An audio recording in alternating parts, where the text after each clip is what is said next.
I'm filming this quick video just to show myself a few years from now exactly where I used to be.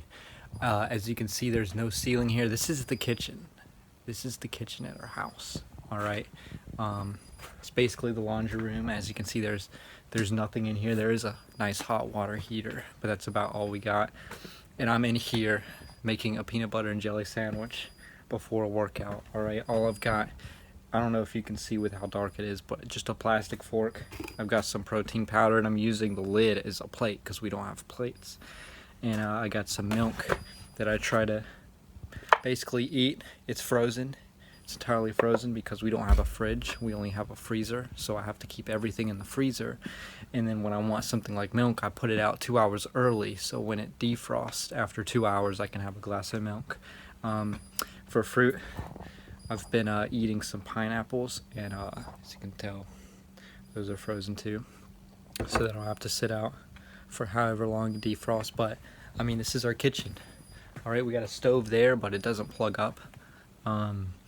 This is kind of the life I wanted to show myself, that because my mindset is not in the place to kind of live here. I don't have a poverty mindset, but I'm kind of living in poverty at the moment because it's so affordable. It allows me to save early for retirement, which isn't a huge priority, at least at my young age. But it also allows me to really invest in my future and to take chances. But this is basically it. This is basically where I'm living. And I'm going to show this video one day to really show people, like, this is where I used to be.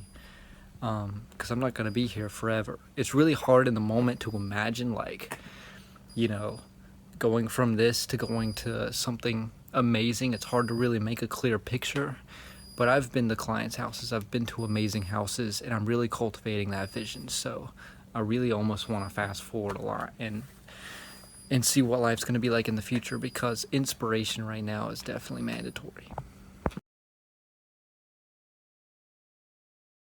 So I'm out here in a very beautiful Japanese garden.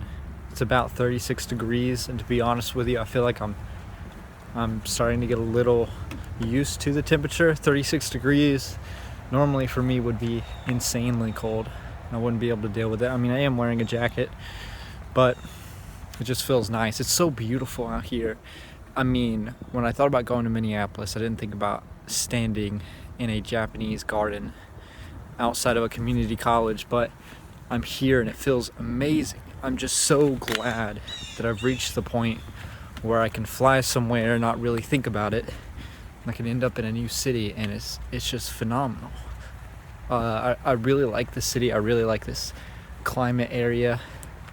I want to get some good views. There's a whole field out there. Apparently there's 10,000 lakes in Minnesota, if you count this one small pond in the garden. But I'm just so grateful to be here, and it's something that's like I can read and I can learn and attempt to do so many things, you know, by growing my mind. But like traveling here, I didn't think it would be a big deal, and then now I'm here and it does so much. You know, I haven't meditated, I haven't written down what I'm grateful for, I haven't kept up with my success journal, but I just feel great because it's climate.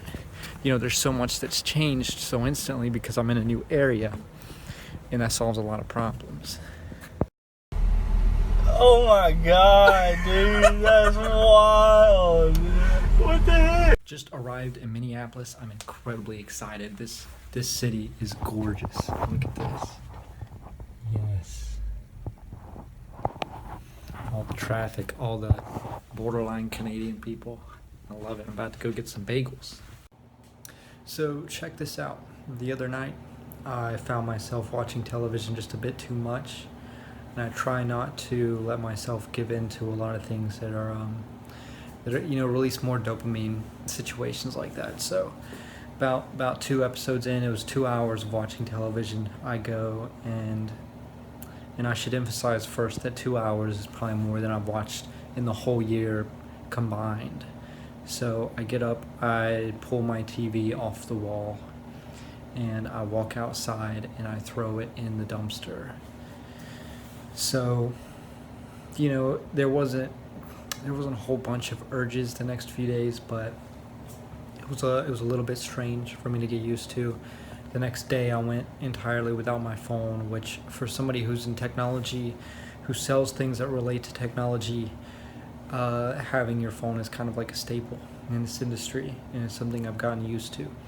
So yesterday I did that, and it gave me so much clarity that I am now scheduling this and planning to schedule my calendar for maybe once a month at a minimum to be able to do this sort of a dopamine detox or a digital detox. So that being said, developing the discipline through multiple smaller actions over the course of many months is what allowed me to be able to do that in the first place, and then taking action and taking massive action, at least what I would consider in this situation, is what's really allowed my life to pivot to the point where I'm setting goals and I can see the momentum and I can really see the change. I can see progress in all sorts of things. I mean, simply holding up my phone to take this video, I can feel how sore my arm is and how difficult it is to even hold this up. So, that being said, it just pays to build discipline.